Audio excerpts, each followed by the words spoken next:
catch up with you in the morning, all right?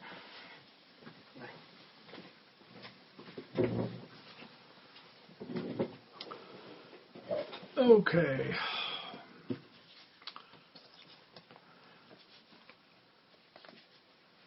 Okay, we're back online. You can hear me? Yes, okay. And I assume that you can also see me. And, okay.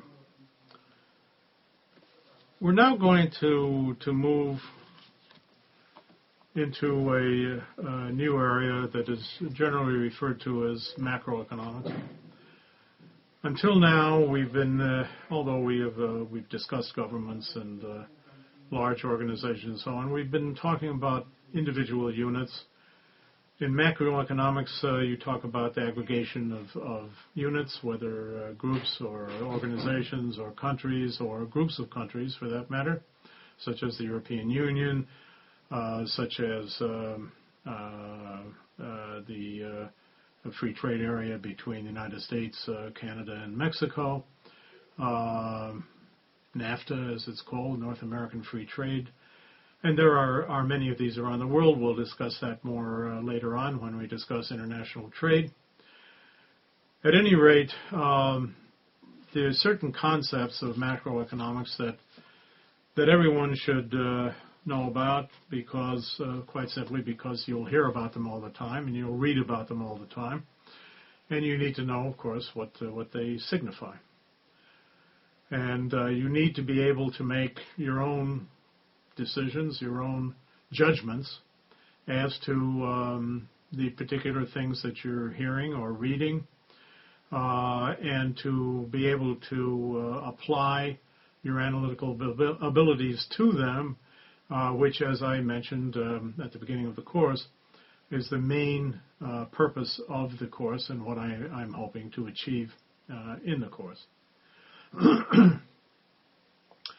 One thing you'll hear about all the time is gross domestic product, or GDP. Now, the concept of GDP, gross domestic product, is a very simple one. It is the aggregate value of all the goods and services produced in a particular country or region, or in a group of countries, or in a state or province, or in a city, or anywhere in a geographic area. For instance, the GDP of the United States covers the continental United States, Alaska, and Hawaii, as well as the dependencies of the United States that aren't states, such as Puerto Rico, the Virgin Islands, and Guam, and so on. So the GDP of the United States is the sum total of the monetary value of all the goods and services produced in the United States, irrespective of who owns them.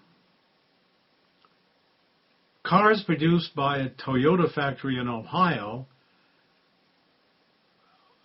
represent part of the GDP of the United States.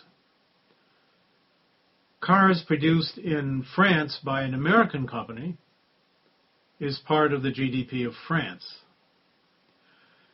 Contrast that with the concept of gross national product, GNP.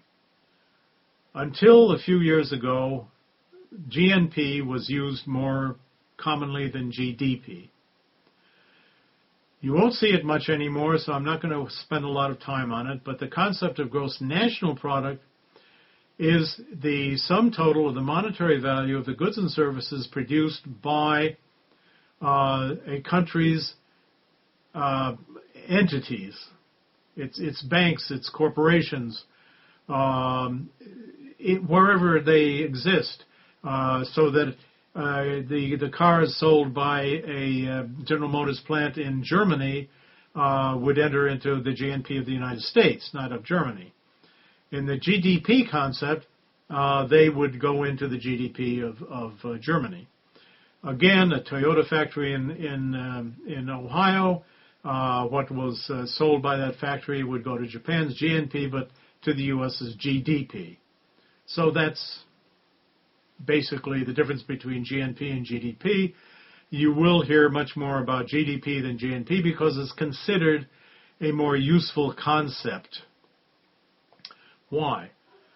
Well, primarily because, taking again our Toyota factory in Ohio, the fact is that the factory exists in the United States. The cars are made in the United States. Most of the people employed in the factory are Americans. It may have, one or two people from Japan, but most of the people are Americans. And it simply makes a lot more sense than to say, well, okay, because Toyota's a Japanese company, it should go to the aggregate value of Japan rather than the aggregate value of the United States. An argument can be made either way. It doesn't really make any difference as long as you understand what is meant by GDP, gross domestic product. Now, let's flip the coin. Instead of production, we're now going to talk about income. If you recall, when we discussed the productive process, we discussed the factors of production: land, labor, capital, and management. Now, every one of those factors of production has an income connected with it. In the case of land, it is called rent. In the case of labor, it is called wages. In the case of capital, it is called dividends or interest. In the case of management, it's called salaries, bonuses, stock options, and other forms of remuneration for management. Now, the sum total of all these forms of income in a particular country, group of countries, state or whatever, is the national income if it's a country. In other words, the GDP of the United States is one side of the coin, the national income of the United States the other side of the coin, and so you have the concept of GDP per capita and income per capita. Now, this makes a big difference. If you divide the GDP by the number of people, if you divide the income, the national income by the number of people, you get a very different figure than if you take the aggregates. You will have heard a lot recently, I'm sure, about China surpassing Japan as the second largest economy on the globe. And by the year 2018, 2022, 2030, whatever the particular prophet is prophesying, it will surpass the United States. Okay. The GDP of China has surpassed the GDP of Japan. How many people does Japan have versus how many people does China have? The GDP per capita of Japan is much higher by several orders of magnitude than the per capita GDP of China. And that means, of course, that the per capita income of the people of Japan is much higher than the per capita income of the people of China. To simply say that a country's GDP is large, first of all, you have to define what you mean by large. To say that it's larger than some other country or some other state or whatever the case may be tells you, in effect, nothing. Unless you have an idea of how many people there are. For example, suppose that the fracking oil and gas that's is being produced now in North Dakota leads to a situation whereby the GSP, the gross state product of North Dakota, surpasses the gross state product of Massachusetts. Let's take this as an example. Does that mean the people of North Dakota are going to be wealthier than the people of Massachusetts? You bet it does. Because there are a lot more people in Massachusetts than there are in North Dakota. So if you take that wealth and divided among the number of people in North Dakota, they're going to be a very wealthy group of people on the average versus those in Massachusetts. And of course, you have that situation internationally with the Gulf states. In the Persian Gulf, if you're Iranian, or the Arabian Gulf, if you're an Arab, let's just say the Gulf, the countries of Kuwait, the United Arab Emirates, Qatar, and so on. These are countries that have enormous wealth from oil and gas and very few people. So they have very high GDPs. They have much higher GDPs than a lot of other countries that are much larger and have much larger populations. And therefore, their people, because there are very few people in these countries compared to most other countries, have a huge per capita national income. That begs the following question, however. How is that income distributed? Now, you may have heard of what is called the Gini coefficient. The name Gini, it's G-I-N-I, it comes from an Italian economist who invented the coefficient. And the Gini coefficient is a measure of the equality of income distribution, which ranges from 0 to 1. If it's absolute equality, everybody makes exactly the same amount of remuneration, it would be 0. If one person has all the income and nobody else has anything, it's 1. And of course, all countries are in between somewhere. The more unequal the distribution of income is concerned, the higher the Gini coefficient, and vice versa. And that makes a big difference. The people of the United Arab Emirates, for example, are divided into two categories. The minority are the natives of the country, and the majority are the imported labor, coming from countries like Pakistan, for example, like Malaysia, and many others, Philippines. There are many countries send people who work in these countries. The distribution of the income, which is very large, total income is very large, the distribution of that income is extremely uneven between these two groups. The natives of the country, whether it's the United Arab Emirates or Kuwait or whatever, the natives of the country have an income, have their share of the national income is much larger than their share of the total population. Now, the opposite is true of the guest workers, the people who have come to these countries to work, who have much lower share of the national income than their percentage of the total population of the country. But that's a special situation. In the United States, for example, which used to have a pretty good Gini coefficient, it's getting worse all the time, and more of the wealth of the country is being concentrated in fewer and fewer of the people of the United States, of the population of the United States. This is a dangerous social phenomenon. We don't have time to go into it in detail. It's something that you need to follow, you need to be aware of, and something that in future is going to create serious problems. And we've already seen movements such as the Occupy Wall Street movement based on this, and this could get worse in the future. Other countries have very badly skewed income distributions. China is one of them.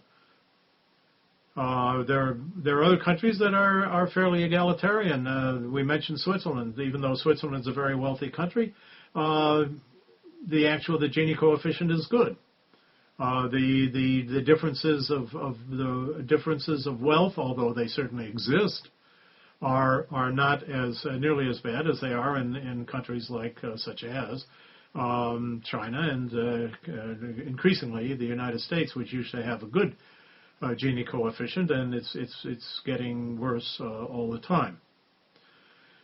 You can contrast that with the country right next door, Canada, which still has a very good Gini coefficient. That is, the income distribution of Canada is much more egalitarian than the income distribution of the United States. Now, there are many reasons for that. Again, we don't have time to go into them, but basically it has to do with concentration of the ownership of productive assets. And this is something which should be given a lot more attention than it is.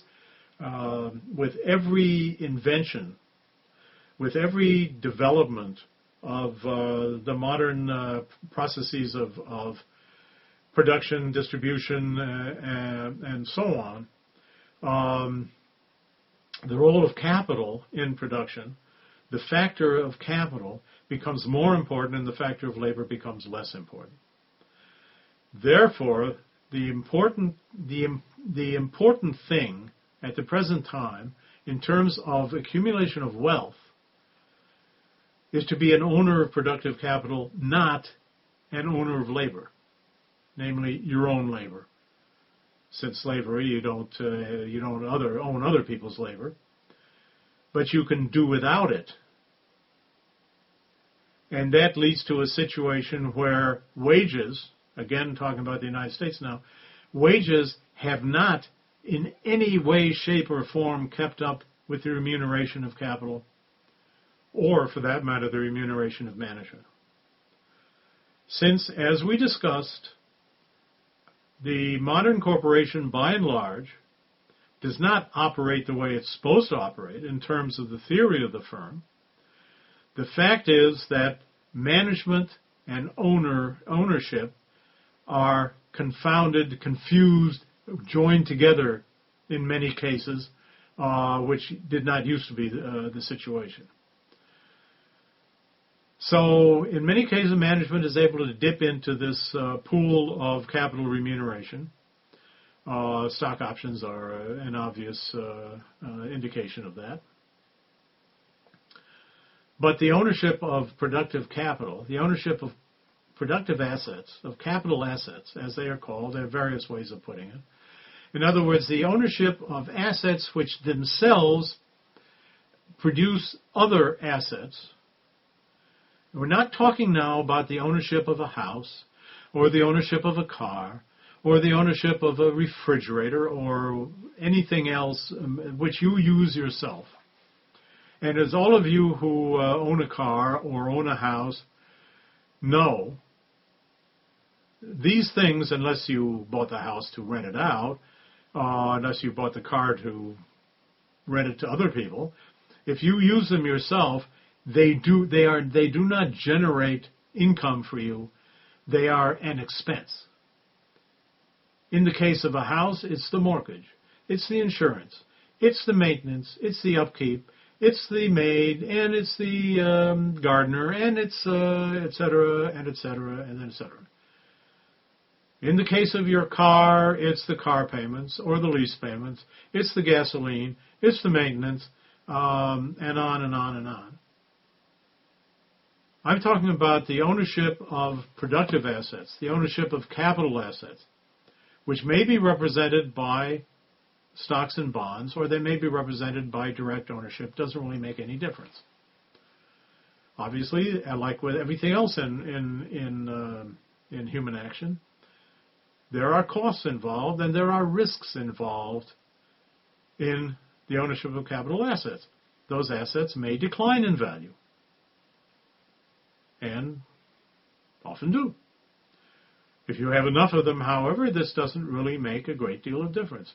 If your asset, your principal asset, is yourself, namely you have a job and receive a wage or a salary, you lose that job, it's not the same thing as having a $10 million portfolio and having it go down in value to $6 million, let's say, which is almost 50% decline. Not the same thing at all. You used to have an income of X number of dollars a month, and now you have none. Zero. And of course, you'll get unemployment insurance over a period of time, and you can start using food stamps, and then you get into the situation of transfer payments, where part of society provides sustenance to another part of society, and people become more and more dependent on the government. At this point, about 30% of the people of the United States receive payments from the government that represent all or part of their income. That's almost 1/3. That's almost 1 out of every 3 people in the United States. And that is increasing rapidly. And that is one of the effects of the maldistribution of productive assets in society, because it's capital now that produces wealth more and more, and labor produces wealth less and less. Now, obviously, there are exceptions. There are, if the labor consists of professional activities, if the labor consists of inventions, for example. But again, even in the case of an inventor who comes up with a new system or a new piece of machinery, a new way to do something, that will redound to his benefit only when it is converted to capital. In other words, when it starts producing and achieving income, and he owns part of it. He owns all of it if he has a patent, or he owns part of it, and he has to take on a partner because he's an inventor and he needs a manager, and so he needs somebody who can do administration, and so he takes on a partner. And this is very common. I mean, Microsoft is a perfect example of that. Bill Gates started the idea in his garage, and eventually had to take on Steve Ballmer because he needed somebody to run the company. And these are now 2 of the richest people in the world.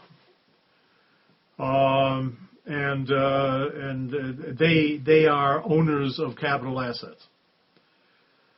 Now, many times the owners of capital assets will give part of it back. I shouldn't say back to society. I mean, they engage in philanthropy.